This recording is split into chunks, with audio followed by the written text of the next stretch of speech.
Focus on yourself, not on others. 5 Buddhist lessons to completely change your life.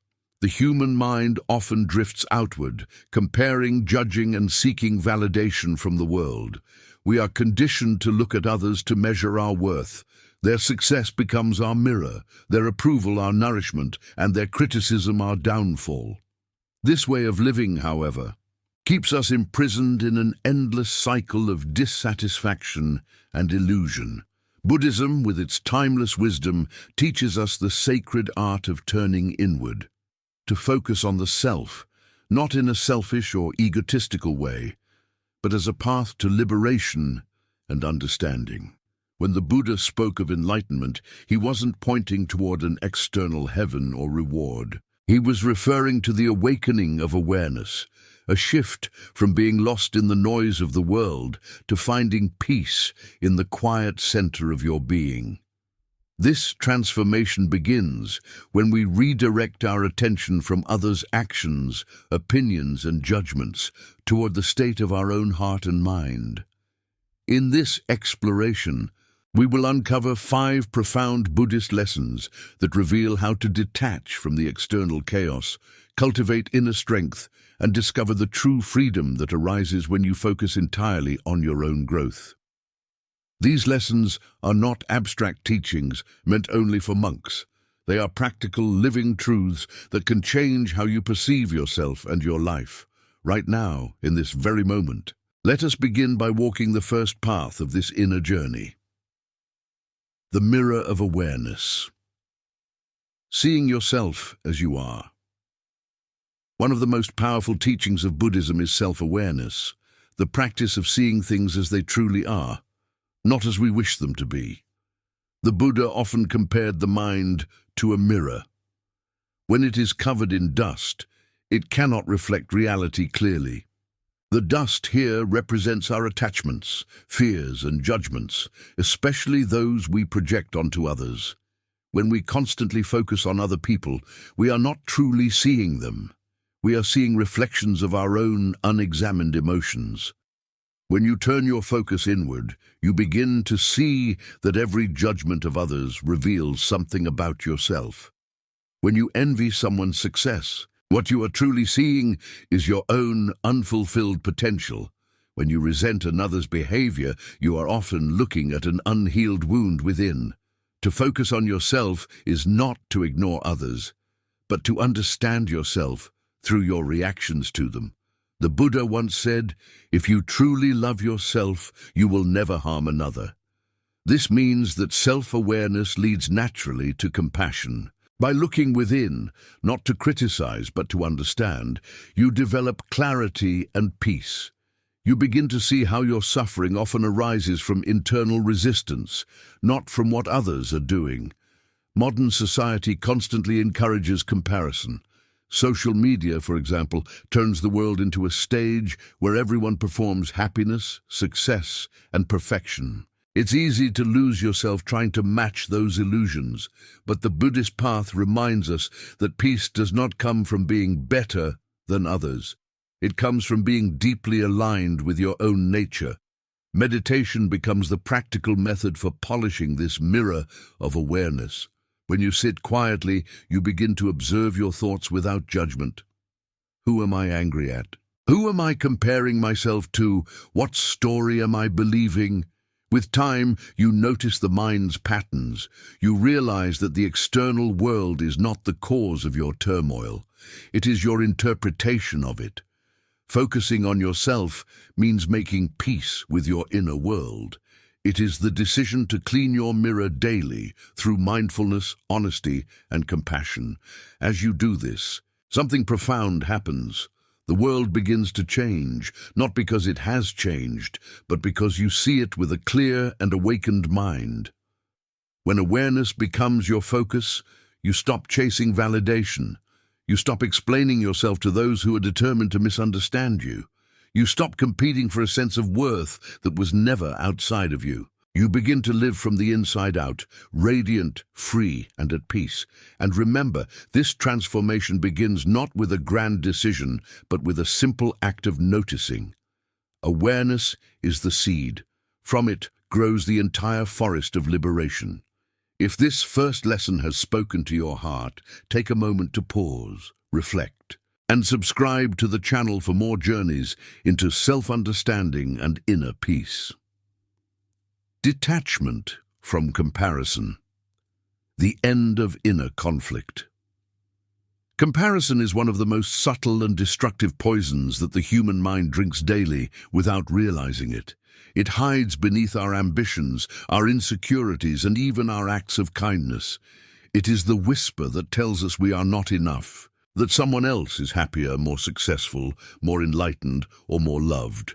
In Buddhism, comparison is seen as one of the roots of suffering because it separates us from the present moment and blinds us to our unique path. When we compare, we abandon ourselves. We begin to live through the lens of others' stories instead of walking our own. To focus on yourself means to consciously detach from comparison. This detachment is not apathy, nor is it arrogance. It is freedom from illusion.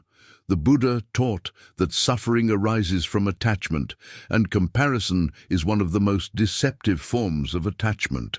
It ties us to the external world through invisible chains, convincing us that happiness lies in being better than someone else. But in truth, happiness is never found through contrast. It is found through connection, through alignment with one's own essence.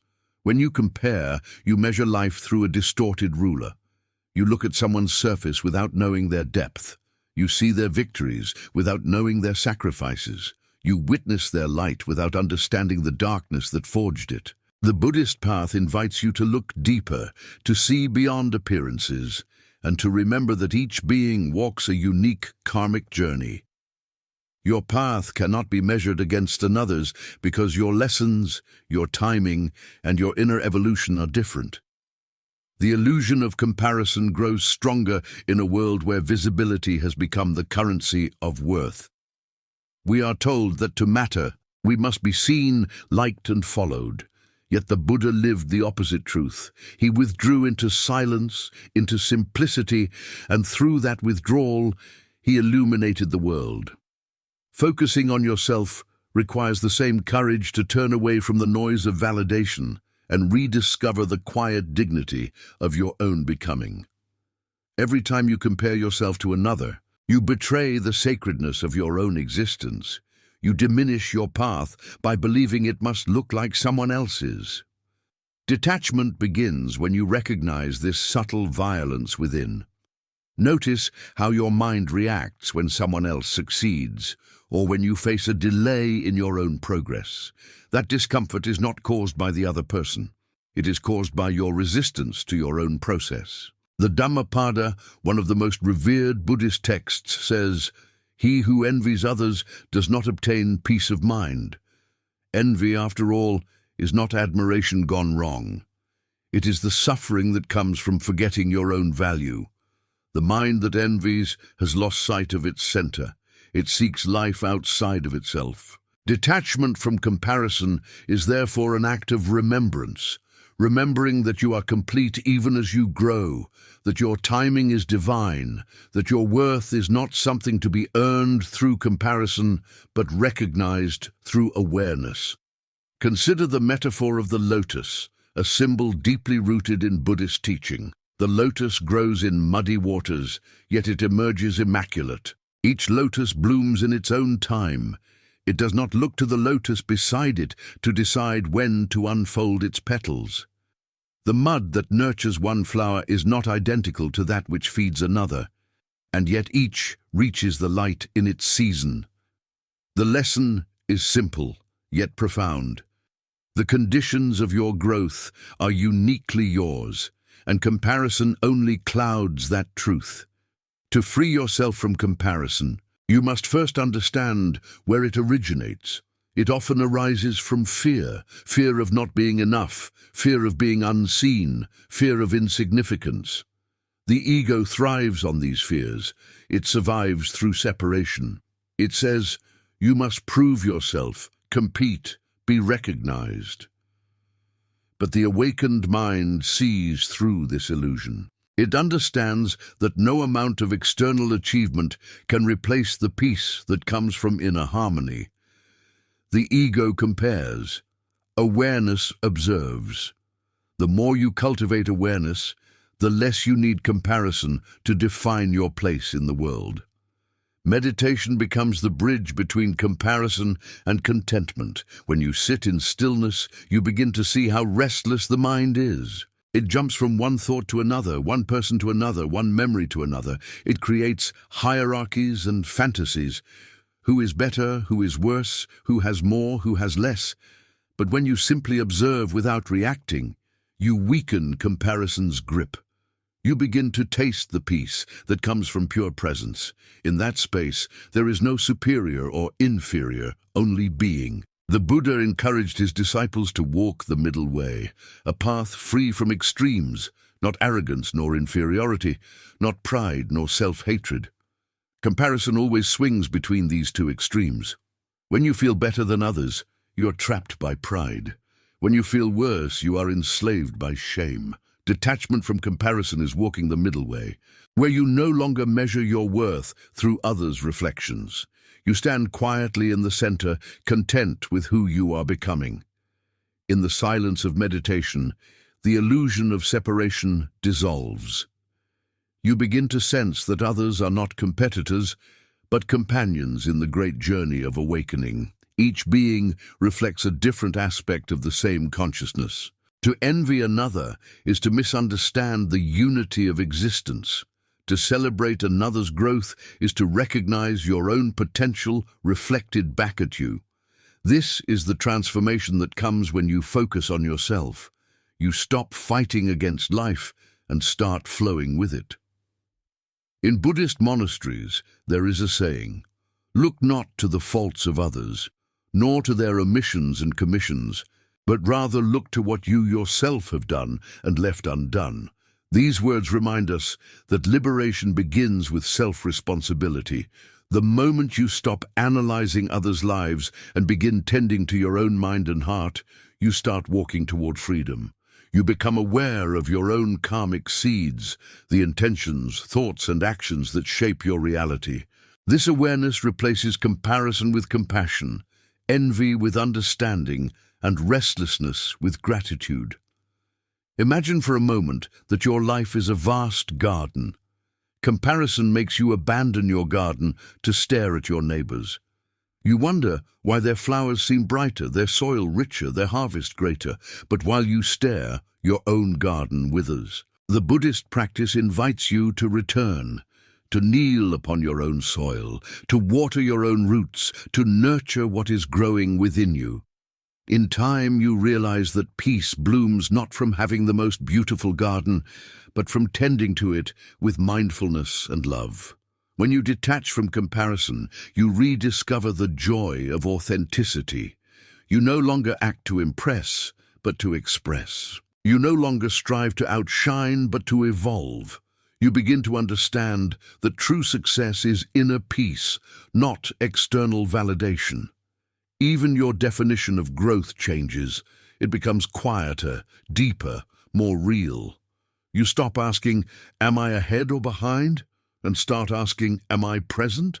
Buddhism teaches that the cause of suffering is craving, craving for what we do not have, craving to be someone else, craving to be seen as more.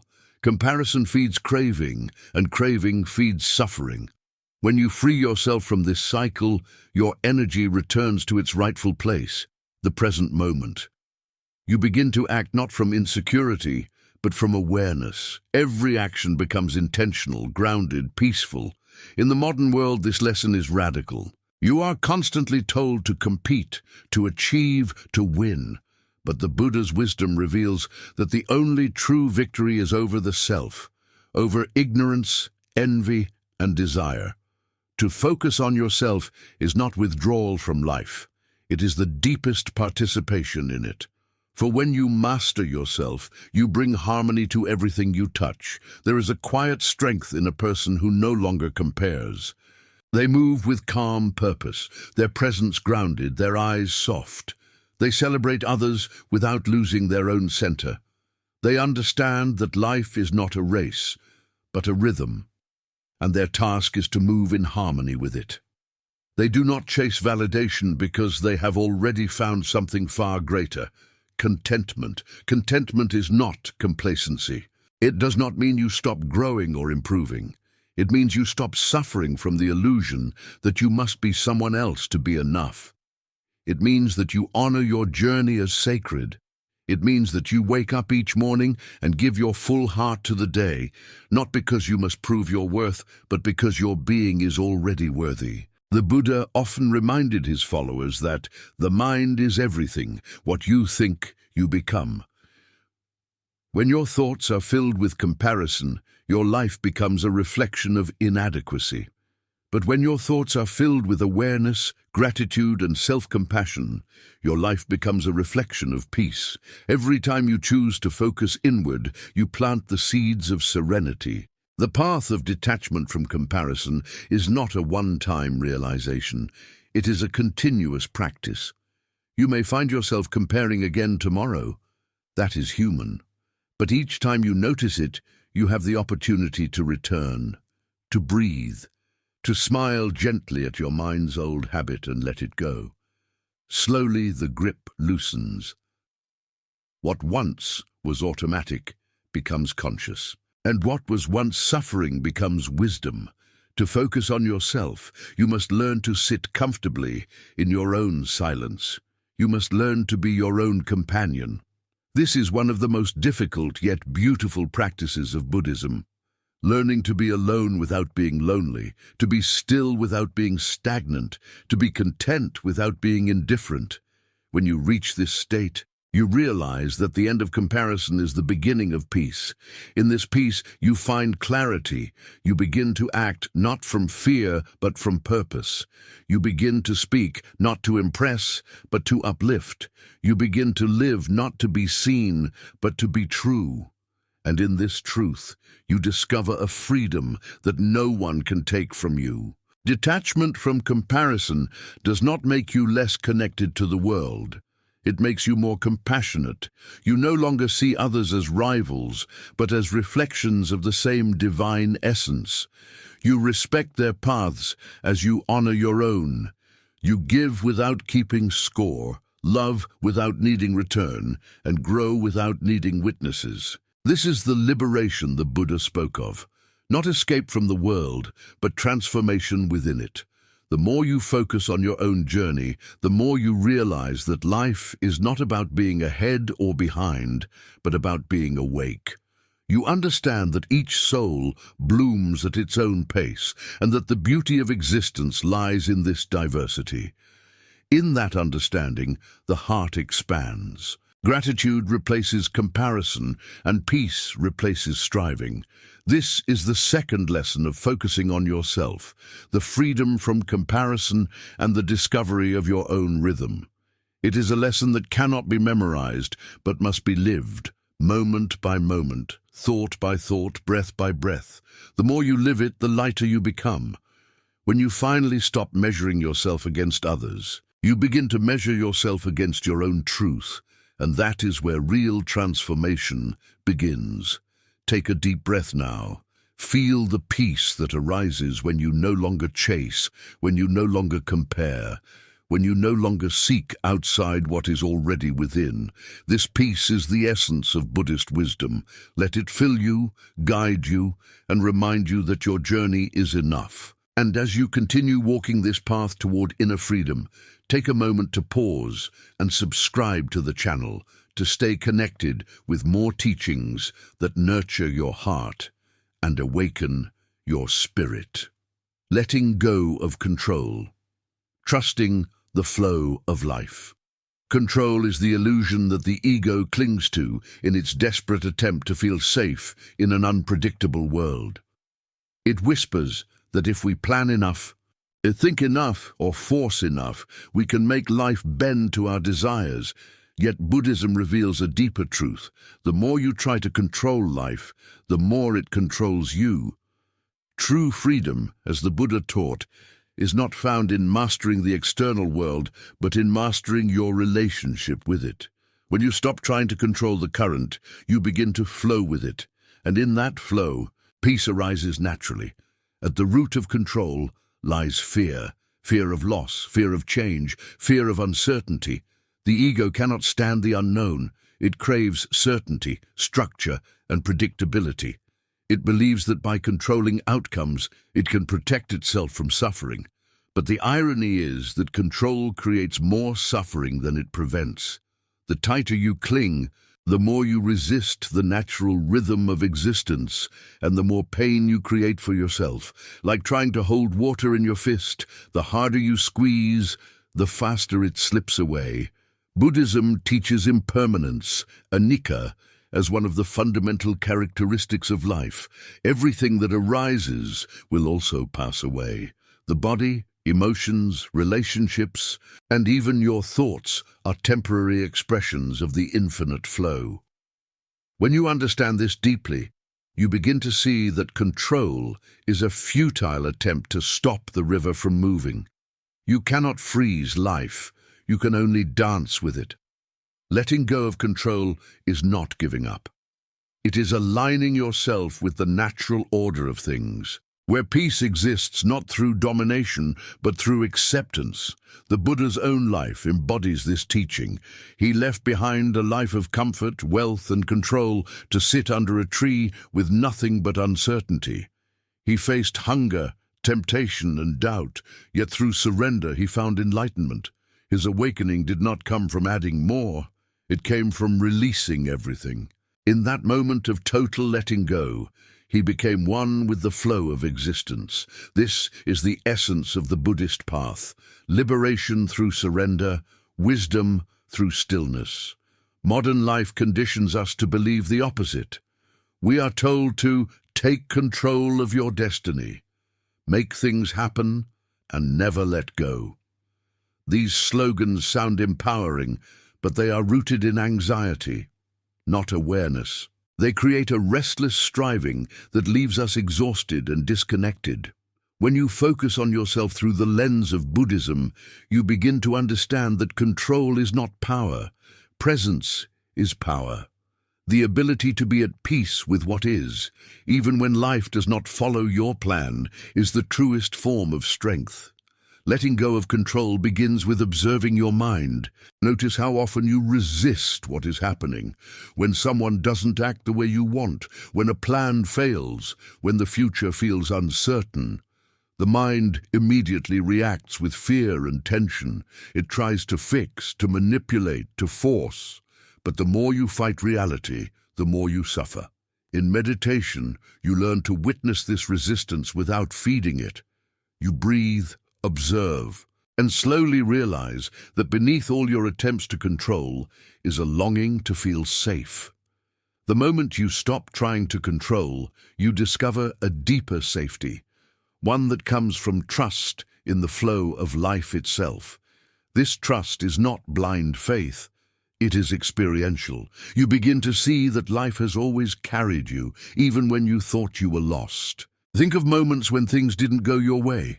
A missed opportunity, a failed relationship, an unexpected change, and how, later, those events revealed a hidden blessing. Buddhism calls this dependent origination, the understanding that all events are interconnected and serve a greater unfolding. What seems like loss in one moment often becomes liberation in another. When you let go of control, you make space for this unfolding to reveal itself. The practice of non-attachment is central here. To be non-attached does not mean to be indifferent. It means to be free from the illusion that your happiness depends on controlling outcomes. You still act, you still care, you still plan, but you release your grip on how things must turn out. You do your part, and then you let the universe handle the rest. This attitude transforms your relationship with life. Instead of fear, you begin to feel curiosity. Instead of anxiety, you begin to feel wonder. You realize that the unknown is not your enemy, but your greatest teacher. When you stop trying to control, you start to listen. You begin to hear the subtle guidance of intuition, the quiet wisdom that arises when the mind is still. In Buddhism, this is called prajna, intuitive insight. It does not come from thinking or forcing, but from being deeply present. The more you surrender control, the clearer this inner guidance becomes. It leads you not where your ego wants to go, but where your soul needs to be. And each time you follow it, life proves itself trustworthy again. Letting go of control also means letting go of the illusion of ownership. We say, my life, my body, my success, my failure. Yet the truth is that nothing truly belongs to us. We are merely temporary stewards of experiences flowing through us. The body is borrowed from the earth, the breath is borrowed from the air, the mind is shaped by infinite causes before and beyond us. When you see this clearly, you no longer cling. You move with grace, knowing that everything comes and goes in its time. You are free to participate in life without being enslaved by it. The greatest resistance to letting go of control often appears in relationships. We want others to act a certain way, to understand us, to stay, to love us according to our expectations. Yet, as Buddhism reminds us, attachment to outcomes in relationships leads to suffering. People, like all things, are impermanent. They change, evolve, and walk their own karmic paths. When you try to control another, you imprison both of you. But when you love without control, you create space for true connection. You allow love to breathe, to grow naturally without conditions. This is compassion. Love free from attachment, care free from possession. One of the most profound Buddhist practices, metta bhavana, or loving-kindness meditation, teaches this truth.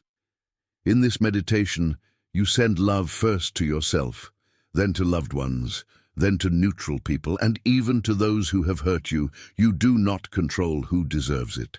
You simply radiate love as the Buddha did, freely, without boundary. This practice dissolves control at its root, because love, in its purest form, does not need to manage or possess. It simply is. As you continue to let go, you begin to notice that life becomes more effortless. What once required force now flows. Opportunities appear naturally, relationships deepen, and creativity blossoms. This is the paradox of surrender. By giving up control, you gain harmony. You become aligned with the universal rhythm, and your actions become expressions of wisdom, not reaction. The Zen masters call this Wu Wei, effortless action, the state where you move with life, not against it. The ego resists this lesson fiercely. It believes that if it stops controlling, everything will fall apart. But in truth, what falls apart is only the illusion of control. What remains is something unshakable, presence. When you live from presence, you realize that you never needed to control anything. Life unfolds perfectly on its own. The seasons change, the tides flow, the stars move, all without your interference. Why should your life be any different? The same intelligence that governs the cosmos governs you. Trusting that intelligence is the highest form of wisdom. The Buddhist sutras often remind us that the root of suffering is attachment. Control is attachment disguised as responsibility. It pretends to be strength, but it is weakness in disguise, the weakness of not trusting the universe. True strength is the ability to remain open in uncertainty, to find peace even when outcomes are unknown. When you stop demanding that life obey your plans, you begin to see that it has always been wiser than your expectations. Every disappointment becomes a doorway, every ending a beginning, every delay a divine redirection. Meditation trains you in this art of surrender. As you sit in silence, you notice how thoughts arise and pass away without your control. You cannot stop them, you can only observe them. Yet, in that observation, peace arises. You realize that you are not your thoughts, you are the awareness behind them. This realization extends into life. You are not the one controlling events, you are the consciousness witnessing them. The more you live from that awareness, the lighter you become. The world still moves, but it no longer drags you with it. You float, grounded, centered, serene. Letting go of control also frees you from anxiety about the future. The Buddha taught that worry is a misuse of the mind's imagination. When you worry, you live in a world that does not yet exist, suffering in advance for things that may never happen. But when you trust the flow of life, you realize that the present moment is all there is, and it is enough. You learn to meet life as it comes, one breath at a time, one step at a time. You do not resist or rush, you simply respond with mindfulness. This is the art of living, not controlling but participating consciously in the unfolding of now. The deeper you go into this practice, the more you understand that control is rooted in separation. The ego sees itself as a separate entity, trying to manipulate a world outside of it. But awakening reveals that there is no outside. You and life are not two, you are one continuous flow of being. When you let go of control, you return to this unity. You become like a wave, realizing it is not separate from the ocean. The wave does not need to control the tide. It simply rises and falls in harmony with it. In the same way, your life gains beauty and ease when you trust the rhythm of the universe. Sometimes letting go requires loss. You may lose people, plans, or paths you thought were essential. In those moments, remember that the universe never takes without giving. Every ending clears space for something new to emerge. If you cling, you block the flow. If you release, you receive. This is the natural law of existence. The Buddha said, just as a snake sheds its skin, we must shed our past again and again. Each time you let go, you are reborn. Each act of surrender brings you closer to your true self, the self beyond control, beyond fear, beyond illusion. Living without control does not mean living without intention. Intention is the seed, control is the chain. You plant your intentions through mindful action, but you do not strangle them with anxiety. You water them with trust and let them grow in their own time. This is how the enlightened ones live, in balance, neither forcing nor avoiding, simply being fully present with what is. The more you live this way, the more life begins to cooperate with you. What once felt like resistance turns into rhythm. You realize that life was never against you. It was waiting for you to stop fighting it. Letting go of control is the ultimate act of faith, not faith in something external, but faith in the wisdom of life itself. You stop asking, why is this happening to me? And start asking, what is this trying to teach me? You understand that every experience, even the painful ones, serves your awakening. You begin to trust that behind every apparent chaos, there is hidden order. Behind every delay, hidden timing. Behind every loss, hidden growth. This trust becomes your anchor, stronger than any plan the mind could create.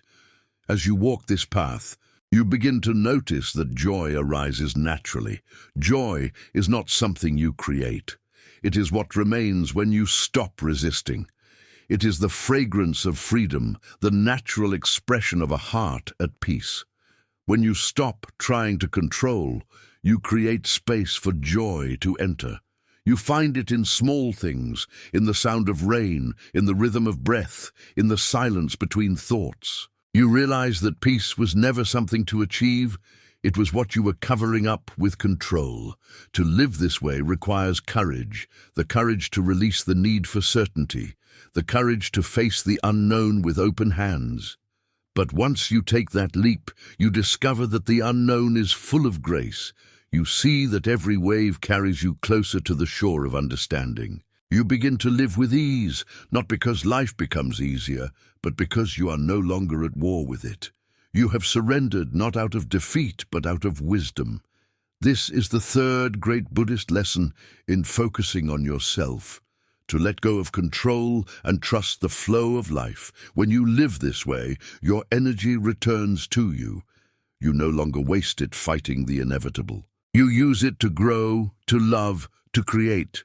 You become a calm presence in a restless world, a living reminder that peace is not found in control, but in surrender. Take this moment now to breathe deeply and feel that truth within you. Let go even if just a little. Allow life to move through you without resistance. And if these words have resonated with you, if they have touched something deep in your soul, take a moment to subscribe to the channel to stay connected with more teachings that nurture your inner peace and guide you on this journey of awakening. The practice of inner stillness. Finding peace in the present moment. The human mind is a restless wanderer. It travels endlessly between the past and the future, constructing stories, fears, and desires that keep it in constant motion. Even when the body is still, the mind races, replaying old conversations, planning future outcomes, worrying about what might or might not happen. This continuous movement is what keeps us from true peace. Buddhism, however, offers a profound antidote, the practice of inner stillness. To focus on yourself in the deepest Buddhist sense is to return again and again to the present moment, the only reality that truly exists. It is here and only here that peace can be found. The Buddha once said, "Do not dwell in the past, do not dream of the future. Concentrate the mind on the present moment." This is not simply poetic advice, it is the essence of liberation. The mind's obsession with time is the root of suffering. When you live in the past, you carry regret, resentment, and nostalgia. When you live in the future, you carry anxiety, expectation, and fear. But when you rest in the present, you find freedom. For in this moment, there is no problem, no story, no lack. The present moment is pure being, untouched by the illusions of the mind. Stillness is not the absence of movement in the world, but the quieting of the storm within. It is the ability to remain centered while the waves of life rise and fall around you. In the modern world, this practice is revolutionary. We are conditioned to fill every silence with noise, every pause with distraction, every moment with stimulation. We scroll, consume, and react without rest, fearing that stillness means stagnation. Yet, in the language of Buddhism, stillness is not laziness, it is awakening. It is the space where clarity, wisdom, and compassion are born. When you practice inner stillness, you begin to see that most of life's noise is self-created. The mind generates narratives. I should have done this. I must achieve that. They shouldn't have said that. These thoughts become like waves crashing upon the surface of consciousness, keeping it turbulent and clouded. But when you meditate, when you breathe deeply and allow the noise to settle, you begin to glimpse what lies beneath. A vast, silent ocean of awareness. That awareness is your true nature. Calm, expansive, unshaken by external conditions. In Buddhist meditation, this is often referred to as samatha, or tranquility. It is the practice of calming the mind through focused attention, often on the breath. The breath becomes an anchor, a reminder that peace is always as close as your next inhalation. Each breath draws you back from the illusions of time into the truth of now. As you breathe, you learn to let thoughts arise and pass without attachment. You stop fighting your mind and start observing it. Slowly, a gap appears between awareness and thought, and in that gap, stillness blossoms. To live in stillness does not mean withdrawing from the world. It means engaging with it consciously. The awakened person still works, loves, speaks, and acts, but does so from a place of calm presence rather than unconscious reaction. This is what the Zen masters mean when they say, "Before enlightenment, chop wood, carry water. After enlightenment, chop wood, carry water." The outer actions remain the same, but the inner state transforms completely. Every moment becomes sacred because it is met with full awareness. When you focus on yourself in this way, you begin to understand that peace cannot be found by changing your external circumstances. You may rearrange your life endlessly, new jobs, new relationships, new goals, but if the mind remains restless, peace will always slip away. True peace begins when you stop chasing and start observing, when you realize that the world outside is merely a reflection of the mind within. You stop trying to control it and begin to cultivate stillness instead. The outer world then mirrors that inner calm naturally. Stillness is not something you create, it is something you return to. It has always been there, waiting beneath the layers of thought and emotion. It is the natural state of consciousness, the silence beneath the noise. Yet, most people fear stillness because it confronts them with themselves.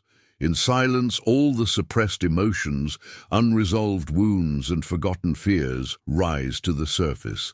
That is why many prefer constant activity. It distracts them from facing what lies within. But Buddhism teaches that the only way out is through. To heal, you must enter the silence. To find peace, you must allow discomfort to arise and pass through awareness. When you sit in meditation and simply observe, you may notice the mind's resistance.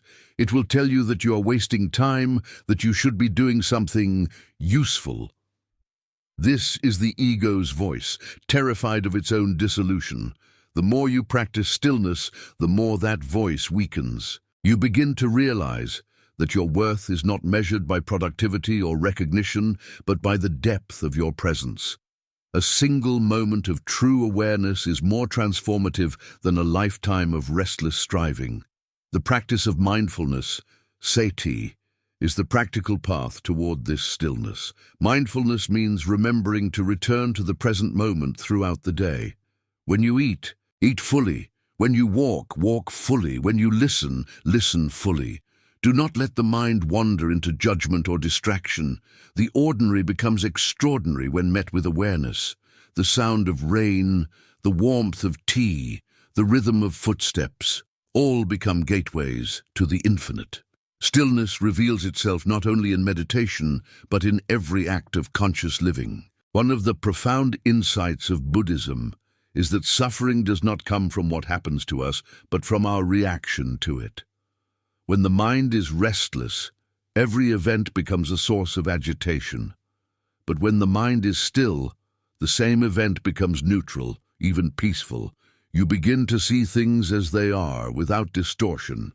A delay, a rejection, or a loss no longer feels like punishment. It simply is what it is. From that clarity, wisdom arises naturally. You no longer act from emotion, but from understanding. This is the difference between reaction and response. Reaction is born of restlessness. Response is born of stillness. In stillness, you also rediscover your connection to all beings. When the mind quiets, the illusion of separation dissolves. You feel the pulse of life that beats in everything, the trees, the wind, the people around you. Compassion arises effortlessly because you recognize yourself in all forms. You understand that everyone is struggling with their own restless mind, their own illusions and fears. This awareness turns judgment into empathy, irritation into patience, and indifference into love. The more still you become, the more loving you become, because love is the natural fragrance of peace. The great Zen teacher Thich Nhat Hanh said, "The present moment is filled with joy and happiness. If you are attentive, you will see it." Most of us miss this truth because we are always looking elsewhere. We postpone happiness to some future event, when we succeed, when we heal, when we find love. But happiness, like stillness, is not a destination. It is a state of being available now. When you are fully present, even the simplest moment, washing your hands, feeling the sun, breathing in the air, becomes complete. The past and future vanish, and you awaken to the miracle of existence itself. The practice of stillness also transforms how you relate to pain. Normally, when pain arises, physical, emotional, or mental, the mind reacts with resistance. It says, "This shouldn't be happening," and that resistance multiplies the suffering. But when you meet pain with stillness, something miraculous happens. You allow it to be. You breathe with it, observe it, and suddenly it loses its power. You see that pain, like pleasure, is impermanent. It rises, stays for a while, and passes. Stillness allows you to experience even pain with grace. You become free not because pain disappears, but because your relationship with it changes. There is a story in the Buddhist tradition about a monk who meditated under a tree. One day, a storm approached. The wind howled, the rain poured, and the monk's robe was soaked through. Yet he remained seated, unmoved, breathing quietly. A traveler ran past and shouted, "Aren't you afraid? Why don't you seek shelter?" The monk smiled and replied, "Where would I go to escape the storm that is already within me?" This is the essence of inner stillness. You stop running. You face what is, and by doing so, you discover that peace is not the absence of storms, but the presence of calm in their midst. Stillness also deepens your understanding of time. You realize that every moment is complete in itself. You no longer rush or chase because you see that there is nowhere to go. Life is not a race to be won, but a mystery to be lived. Each breath, each heartbeat, each moment of awareness is a doorway to eternity. The more you inhabit the present, the more time seems to expand. Minutes feel like hours, and simple moments become timeless. This is why the enlightened ones radiate serenity. They are not elsewhere. They are fully here. To cultivate stillness, you must create space for it. In a noisy world, silence must be chosen deliberately. It may mean turning off your devices, stepping away from crowds, or spending time in nature. Nature, in its essence, mirrors stillness. The mountains do not rush, the trees do not strive, the rivers flow effortlessly. When you immerse yourself in this rhythm, your mind begins to harmonize with it. You remember that life was never meant to be hurried. You slow down, breathe, and realize that in stillness, everything gets done more clearly, more beautifully, more in tune with truth. As you deepen in stillness, you may encounter periods of emptiness. The mind, deprived of its usual distractions, feels lost. It asks, "What now?" But this emptiness is not a void. It is spaciousness, the infinite potential of awareness. In that spaciousness, creativity flourishes, intuition awakens, and love expands. You begin to see that everything you ever sought outside, peace, purpose, joy, was hidden within this stillness all along. You were searching in movement what could only be found in rest. Stillness also transforms how you see yourself. When the mind quiets, the false identities it creates, the achiever, the victim, the seeker, fall away. You realize you are not the story you tell about yourself. You are the awareness behind it. This realization is liberation. You stop being a character in the drama of your life and become the witness of it. From that perspective, even your struggles become sacred. You see how each experience, pleasant or painful, was guiding you back to this truth, the truth of who you are beyond thought. The Buddha often used the image of a clear lake to describe the enlightened mind. When the surface is disturbed by wind, you cannot see your reflection, but when it becomes still, it mirrors the sky perfectly. In the same way, when your mind is still, it reflects reality without distortion. You see things as they truly are, and in that seeing, wisdom arises naturally. You no longer react blindly to circumstances, you respond with clarity and compassion. The world remains the same, but your perception transforms, and with it, your entire experience of life. Inner stillness is the foundation of all other Buddhist practices. Without it, compassion becomes pity, mindfulness becomes mechanical, and wisdom becomes theory. But when stillness underlies your actions, everything becomes sacred. Work becomes meditation, conversation becomes prayer, and silence becomes communion with the divine. You move through the world lightly, unburdened by worry, guided by an inner peace that cannot be shaken by circumstance. You become like the calm center of a spinning wheel, unmoved even as life revolves around you. In this stillness, you discover the meaning of true focus. To focus on yourself, as Buddhism teaches, is not to isolate or self-obsess, but to return to the source of all peace, the silent awareness within. When you dwell there, you become a light to others, not through preaching, but through presence. People feel your calm, your patience, your authenticity, and they too begin to slow down. In a world addicted to speed, your stillness becomes an act of compassion. The practice of inner stillness is a lifelong journey. There will be days when your mind feels like a storm, when thoughts pull you in every direction, when stillness seems impossible. But even then, remember, the sky is always clear above the clouds. No matter how chaotic the mind becomes, awareness itself remains untouched. Keep returning, breath by breath, moment by moment. Every time you return to stillness, you strengthen the connection to your true nature. Eventually, the storm loses its power, and peace becomes your natural state. This is the fourth great Buddhist lesson on focusing on yourself. To find peace, not in control, not in comparison, not in reaction, but in the stillness of the present moment. When you live from this space, life no longer feels like a battle. It becomes a dance, graceful and effortless. You are no longer chasing peace. You are peace. Take a moment now to close your eyes. Take a deep breath and feel this stillness within you. Let it expand with each breath until it fills your entire being. This is your true home. Silent, spacious, eternal. And if these teachings have touched something deep within you, take this opportunity to subscribe to the channel so you can continue walking this path of awareness and inner transformation together. The path of self-compassion, becoming your own source of peace.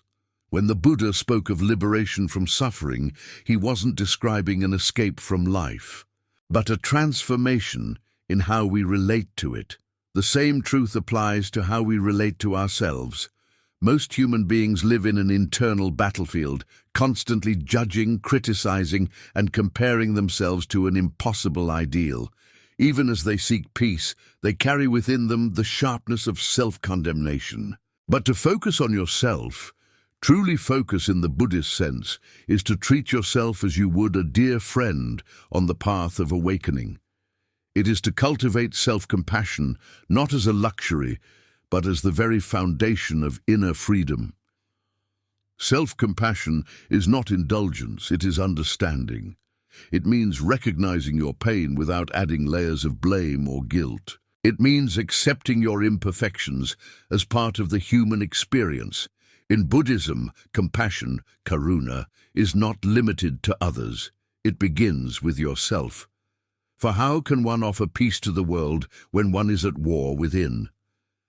The Buddha taught that the way you speak to yourself shapes your consciousness as deeply as your meditation practice does.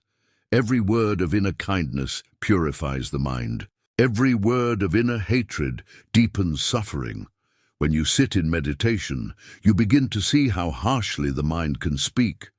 You notice its relentless commentary. You're not doing enough. You should be better by now. Others are more disciplined, more spiritual, more worthy. These thoughts appear innocent, but they are deeply toxic. They keep you chasing an illusion of perfection and rob you of presence. Buddhism teaches that this inner voice is not truth, it is conditioning. It is the echo of fear, shame, and societal expectations repeating in your consciousness. The path of self-compassion begins when you stop believing that voice. The first step is awareness. You cannot change what you do not see. When you notice your inner critic speaking, do not argue with it. Observe it. See it as a thought, not as reality. In that moment of observation, you create space, the space through which wisdom enters. You begin to recognize that the critic is not the enemy. It is simply the mind's misguided attempt to protect you. It believes that by pushing, judging, and shaming you, it can make you stronger. But real strength arises from acceptance, not aggression. You cannot grow through self-hatred. You can only harden. The Buddha once said, "You yourself, as much as anybody in the entire universe, deserve your love and affection." These words are radical because they challenge centuries of conditioning that equate self-love with selfishness. But in Buddhist wisdom, love is not possession. It is expansion. When you learn to love yourself, you dissolve the boundaries that separate you from others. Your compassion becomes universal. You understand that your suffering is not unique. It is the same suffering that binds all beings. In caring for yourself, you are healing the whole. Self-compassion requires patience. You have spent years, perhaps decades, judging yourself harshly. That habit will not vanish overnight. But each time you meet your flaws with gentleness instead of anger, you plant a seed of peace. The more you water it, the stronger it grows. Over time, this practice becomes natural. The inner voice that once criticized begins to soften. You start to speak to yourself as a teacher, not a tyrant. You begin to say, "It's okay to fail. It's okay to not know. It's okay to rest." These simple affirmations become your meditation in motion, a way of living with awareness and love. In the Buddhist tradition, the practice of metta, loving kindness, is central to cultivating compassion. You begin by repeating phrases like, "May I be safe, may I be peaceful, may I be free from suffering." At first, these words may feel mechanical or even uncomfortable. But as you repeat them, something shifts. The heart begins to open. You start to feel warmth where there was once coldness. You realize that you do not need to earn love. It is your natural state. From there, you extend that same wish to others. May you be safe. May you be peaceful. May you be free from suffering.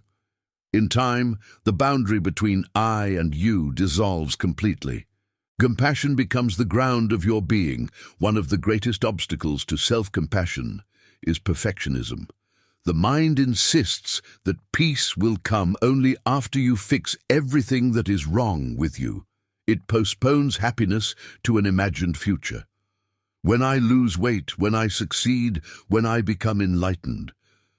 But Buddhism reveals that this striving is itself the barrier. Enlightenment is not something you achieve. It is what remains when you stop resisting yourself. When you let go of the need to be perfect, you make space for authenticity. You begin to live truthfully, not according to ideals, but according to awareness. To practice self-compassion also means to forgive yourself. Forgiveness is one of the most transformative forms of letting go. You may carry guilt for past mistakes, regrets for things said or unsaid, shame for who you once were, but clinging to guilt is like carrying stones in your heart. It does not make you more virtuous. It only makes you heavier. The Buddha taught that each moment is new, untouched by the past. If you can meet this moment fully, without dragging yesterday's pain into it, you are already free. Forgiveness is not forgetting, it is understanding. It is the wisdom that sees that even your mistakes were part of the path that brought you here. There is a profound teaching in the story of Angulimala, a murderer who, after meeting the Buddha, renounced violence and became a monk. When people questioned why the Buddha accepted such a man, he replied, "No one is beyond transformation." This is the heart of self-compassion, the understanding that you are not defined by your worst moments. You are a being in flux, always changing, always capable of awakening. The past cannot imprison you unless you keep reliving it in your mind. Each breath is a chance to begin again. Each act of kindness toward yourself is a small enlightenment. To live with self-compassion is also to embrace your humanity. You will still make mistakes. You will still fall into old habits. But each time you fall, you can rise again, not with self-hatred, but with understanding. You learn to treat your suffering as a teacher. Every pain becomes a doorway, every weakness a lesson. When you live this way, even your struggles become sacred. You stop asking, "Why is this happening to me?" and begin asking, "What is this trying to teach me?" In that shift, suffering loses its sting and becomes part of the path. The ego resists this softness. It confuses compassion with weakness. It says, if you are kind to yourself, you will become lazy. You will stop trying. But this is an illusion. Self-compassion does not make you complacent. It makes you courageous. When you are no longer paralyzed by shame, you can grow with freedom. You can face your flaws honestly because you know they do not define your worth. You act not out of fear of failure, but out of love for truth. This is the paradox of compassion. It makes you stronger precisely because it frees you from the need to prove yourself. The more you cultivate compassion for yourself, the more you naturally extend it to others. You begin to see that everyone is fighting the same internal battles: doubt, fear, inadequacy. You no longer take things personally because you recognize the pain behind others' actions. You stop demanding perfection from them as well. This understanding deepens your relationships and softens your heart. You become less reactive, more patient, more forgiving. The walls of separation crumble and life becomes a shared journey toward healing. In Buddhist psychology, there is a concept called upekkha, equanimity. It is the balance that arises when compassion meets wisdom. Without wisdom, compassion can turn into attachment or pity. Without compassion, wisdom becomes cold and detached. Together, they create a perfect harmony, the ability to care deeply without clinging, to love without fear, to act with understanding even in pain. Self-compassion is the bridge that unites these two forces within you. It allows you to live with both strength and softness, clarity and tenderness. There will be times when the world seems unkind, when people misunderstand or reject you. In those moments, self-compassion becomes your refuge. Instead of seeking validation outside, you turn inward and remind yourself, "I am enough as I am. I am learning. I am growing." You sit with your pain, breathe through it, and offer yourself the same comfort you would give a loved one. This practice transforms loneliness into solitude, struggle into resilience. You realize that peace does not depend on others treating you kindly. It depends on you treating yourself kindly. The Buddha compared compassion to a mother's love for her only child. That love is unconditional. It protects, nurtures, and forgives endlessly. To practice self-compassion is to become your own mother, your own protector. You cradle your pain instead of rejecting it. You hold your heart gently instead of crushing it with judgment. Over time, this inner embrace heals the deepest wounds, those not caused by the world, but by your own self-rejection. This healing changes everything. When you live from compassion, the world softens. Challenges still arise, but you meet them with grace. You no longer see life as something happening to you, but as something unfolding through you. Each moment becomes an opportunity to express love for yourself, for others, for existence itself. You begin to walk with quiet dignity, aware of your own worth, but free from arrogance.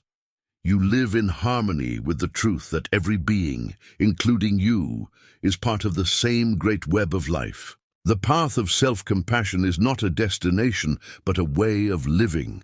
It is the daily choice to be kind, to forgive, to understand. It is remembering again and again that peace begins within. The world may still demand, criticize, and challenge you, but your inner response becomes your sanctuary. No external storm can disturb a heart anchored in compassion. When you master this, comparison fades, control dissolves, and stillness deepens. You no longer look outside for approval because you have found the source of all peace within. You have become your own refuge, your own friend, your own teacher, This is the ultimate freedom, not escape from the world, but awakening within it. So as this final lesson closes, let it open something within you instead, a gentleness toward yourself, a remembering of your inherent worth. You are not broken, you are becoming. You are not behind, you are unfolding in perfect time. Be kind to yourself, for in that kindness, enlightenment begins. And now, if this teaching has resonated in your heart, if it has reminded you of the peace that is already within you, take a moment to subscribe to the channel so that together we may continue walking this sacred path of awareness, compassion, and transformation. One breath, one lesson, and one awakening at a time.